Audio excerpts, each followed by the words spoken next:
Hey everybody, welcome to Plants in Progress. Today I am super excited to show you this 6-ingredient cookies and cream ice cream cake that I made for my husband's birthday last week. It was so easy and it was so good. To be honest, this is the first time I've ever made it, but it turned out so great I had to show you. So the 6 ingredients that I'll be using today is a pre-made cake mix. Usually Duncan Hines is dairy-free, but I used Pamela's today, which also happens to be gluten-free. And then I used oil and an egg substitute in order to make the cake. And then for the other part, I used ice cream, the cookies, and some whipped cream, and that was it. So I'll show you how I put it all together, and I hope you enjoy the video. Okay, here we go.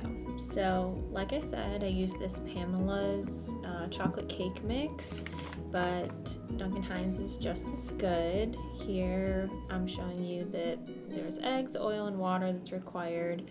I used a couple flax eggs as well as some vegetable oil, and this is how they turned out afterwards. So these are the cookies we decided to use. We actually like the golden a little bit better than the original. I broke up about 8 to 10 cookies here, and I decided to pour some plant milk over top to soften the cookies a little bit. This is optional, but it definitely helps when you're trying to cut into the final product in the end. It's a much smoother process. So here I'm just putting some regular vanilla soy milk ice cream into a bowl so that I can blend it up with the whipped cream and soften it a little bit.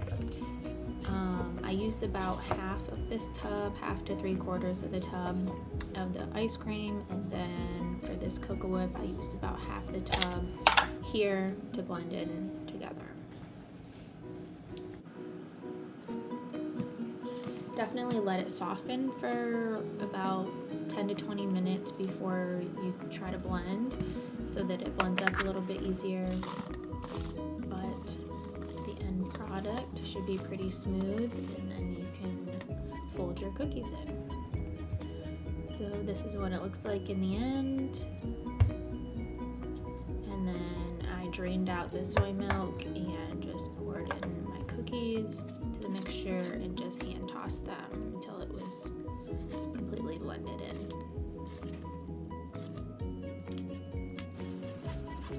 So then at this point I get one of my circle rounds from the cake pan, line it with some wax paper or some plastic wrap, and then pour in the mixture so that I can smooth it all out, and then put it in the freezer overnight, or if you don't have that kind of time, at least a couple of hours here.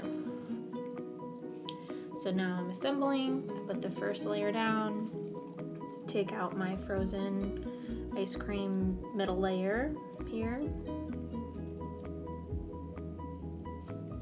put that right in the middle, and then put the last layer up on top.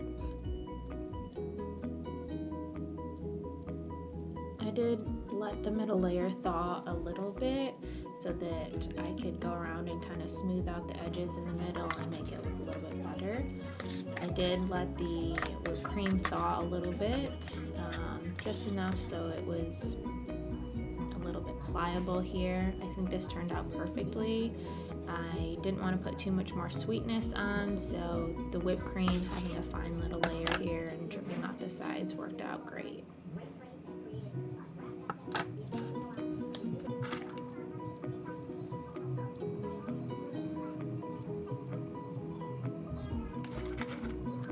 So I cut up or broke up about 4 cookies of each flavor to kind of aesthetically put on top here. So I'm just going to place them strategically so they don't fall off here.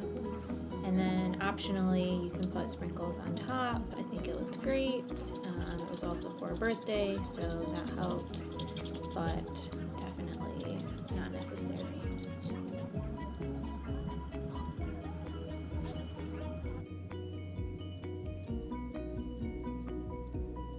So there is your final product here. It was so good, so easy, and it looked amazing to me. We had tons of leftovers, which neither of us were upset about, but it was great.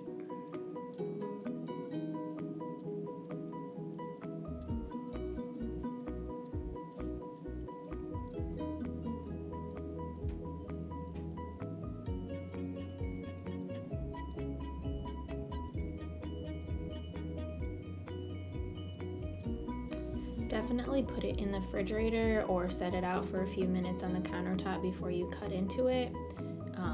But we found that if you set it out for 10 minutes on the countertop or put it in the fridge for half an hour to an hour, it was perfect to cut into. And this is what the first cut looks like.